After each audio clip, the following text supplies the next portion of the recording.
Assalamualaikum warahmatullahi wabarakatuh. Perkenalkan, nama saya Ardianjel Amir, Fakultas Teknik Prodi Sipil. Saya akan menjelaskan pengembangan sumber daya air. Option A, air sebagai sumber daya alam yang terbatas. Ketersediaan air di dunia ini terbatas. Luas permukaan air di permukaan bumi ini sebesar 71%, sedangkan daratan luasnya hanya 29%. Keseluruhan lingkungan air ini karena merupakan suatu kesatuan lingkungan dan sangat dibutuhkan untuk menunjang kehidupan. Makin bertambah jumlah penduduk di muka bumi ini, makin banyak air yang dibutuhkan, sedangkan ketersediaan air yang tepat dimanfaatkan di alam ini jumlahnya terbatas. Air tawar tersebut berasal dari siklus air atau daur hidrologi secara alami. Oleh karena itu, hemat dalam pemakaian air dan memanfaatkan air bekas pakai dengan sebaik-baiknya serta mencegah terjadinya pencemaran air menjadi hal yang penting untuk diperhatikan dan dipatuhi. Option B, wujud dan sifat air. Keberadaan air di muka bumi dapat berwujud sebagai uap air, awan, air hujan, air laut, salju, air permukaan atau mata air, air sungai, air danau, air rawa, dan air tanah. Air mempunyai rumus kimia H2O. Satu molekul air terbentuk dari 2 atom hidrogen dan 1 atom oksigen. Air adalah zat pelarut yang banyak diperlukan untuk melarutkan sebagai senyawa kimia maupun zat lainnya yang ingin diencerkan. Selain itu, air juga dapat dinamakan pelarut universal karena hampir semua zat dapat larut dalam air. Air mempunyai sifat yang berbeda karena dapat berubah wujud menjadi zat cair sebagai air, menjadi gas sebagai uap air, atau padatan sebagai es. Perubahan wujud tersebut melalui proses pencairan, penguapan, dan pembekuan. Perubahan tersebut juga dapat berupa proses sublimasi yang berubah dari zat padat menjadi gas, dan proses kondensasi yang berubah dari gas menjadi cairan. Semua proses perubahan wujud dari air tersebut dipengaruhi oleh temperatur. Pada temperatur di atas 100 derajat Celcius, air berubah menjadi uap air, sedangkan pada temperatur 0 derajat Celcius berubah menjadi es. Untuk mengubah air dari wujud padat ke cair atau wujud cair ke gas diperlukan energi. Option C, perencanaan pengembangan sumber daya air. Proses perencanaan pengembangan sumber daya air. Pertama, tahap kebijakan adalah perencanaan PSDA diawali dari masukan masyarakat tentang prioritas kebutuhan dari masing-masing daerah atau wilayah sungai. Kedua, tahap studi kelayakan adalah tujuan dari studi kelayakan ini adalah untuk memperoleh hasil produksi yang layak terhadap nilai teknis, ekonomis, atau finansial dan lingkungan.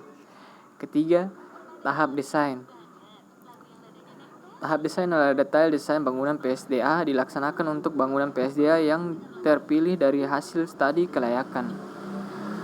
Keempat, tahap pengadaan atau procurement adalah tahapan ini merupakan jembatan dari hasil tahapan detail desain untuk dapat diimplementasikan ke dalam tahap pelaksanaan konstruksi.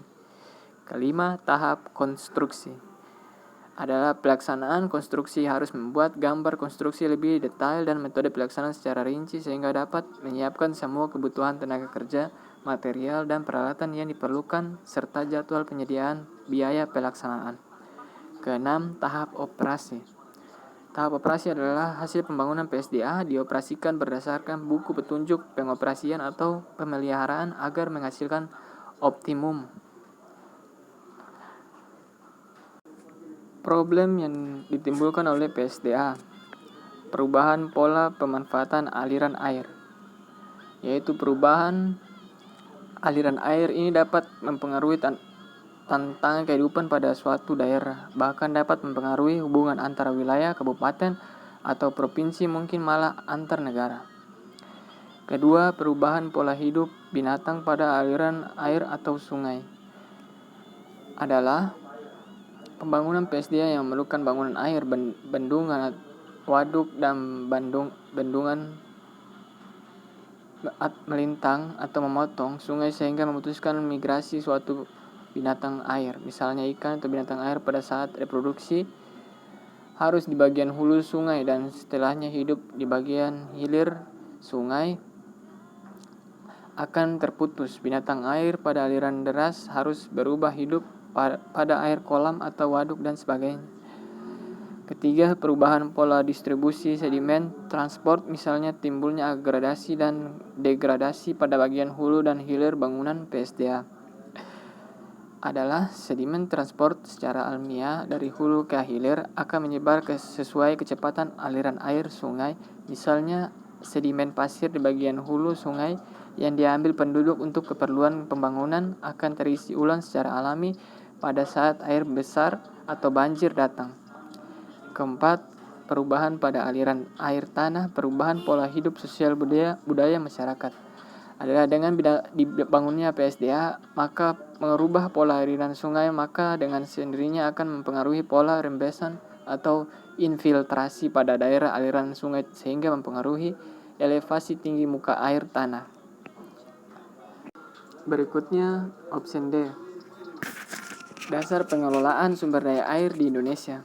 Sesuai dengan Undang-Undang Sumber Daya Air Nomor 7 Tahun 2004, Indonesia mengadopsi kebijakan pengelolaan sumber daya air secara terpadu atau Integrated Water Resources Management (IWRM) yang menjadi perhatian dunia internasional untuk meningkatkan pengelolaan sumber daya air dalam mencapai kesejahteraan umum dan pelestarian lingkungan. Sejalan dengan konsep IWRM yang berkembang di forum internasional, beberapa tindakan telah diambil di tingkat nasional dan daerah dalam rangka reformasi kebijakan sumber daya air. Selanjutnya, permasalahan unsur-unsur pokok PSDA diantaranya. 1. Pengendalian banjir. 2. Irigasi dan drainase. 3. Sedimentasi.